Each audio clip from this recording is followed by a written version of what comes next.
You're not lazy. You're not weak. So why do you keep stopping yourself? Every time life starts improving, something pulls you backward. You plan. You prepare.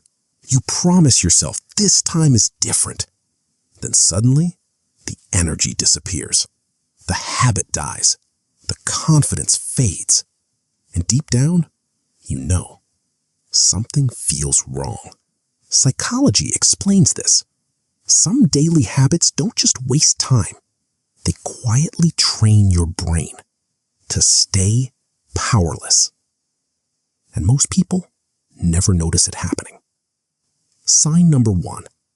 You delay important things. Not small things, important things. The email, the opportunity, the idea that could change everything.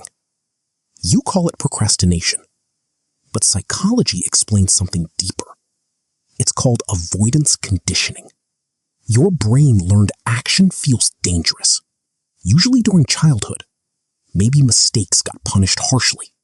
Maybe failure became humiliation. Maybe effort was ignored completely. So now, your nervous system delays. Not because you're lazy, because your brain thinks, if I don't try fully, I can't fail fully. This is what it actually costs you. Years, confidence, opportunities, entire versions of yourself. Unstoppable people feel fear too. They just move before fear wins. Sign number 2. You overthink tiny decisions. Simple messages feel stressful.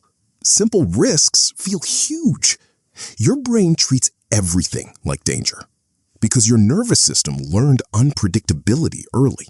Psychologists call this hypervigilance. Your brain constantly scans for danger, rejection, embarrassment, conflict. So even small choices feel exhausting. Meanwhile, other people move quickly, not because they're smarter, because their brain feels safer. Your mind tries to survive everything at once. That's why you freeze. Sign number 3.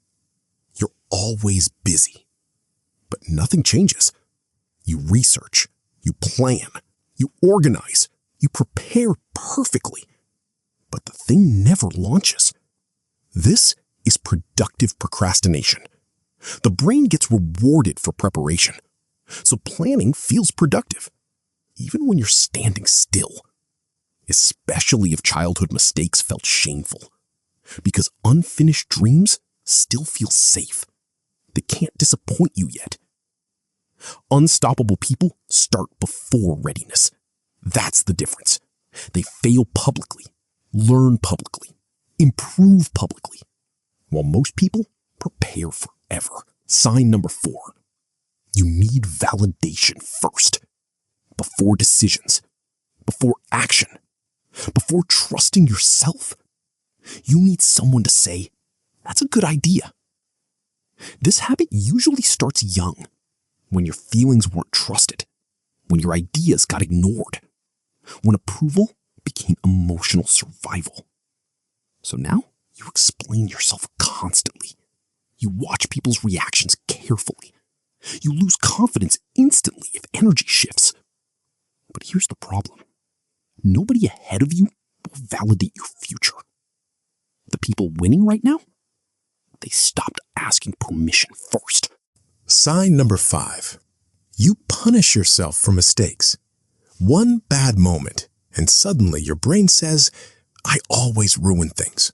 This is why I fail. Maybe I'm just not capable. Psychology calls this shame conditioning. The mistake stops being temporary and becomes identity. That's dangerous because shame doesn't create growth. It creates retreat. Usually because childhood treated mistakes emotionally, not constructively. So now your nervous system collapses after failure. Instead of learning from it, unstoppable people fail constantly. The difference is simple. They don't turn failure into self-hatred. They turn it into information. Sign number 6. You still see yourself as the old you. Even after growth, even after improvement, part of your brain still identifies with limitation, still sees you as overlooked, unimportant, not enough. Psychologists call this identity attachment. Your mind protects familiar identities, even painful ones, because familiar feels safe. So every time life improves, your subconscious pulls backward, toward the version it recognizes. This is why self-sabotage feels automatic. Your habits follow identity, always. Real change doesn't start with motivation. It starts with identity. None of these habits mean you're broken. Your brain adapted for survival. That's all. These patterns once protected you from rejection, embarrassment, failure, pain. But survival habits become prison walls later. And maybe nobody taught you that before. So start small. Notice the moments you pull back. Notice the fear. Notice the story your brain creates. Then act once anyway. Small action, small risk, small proof. Because every time you move despite fear, your brain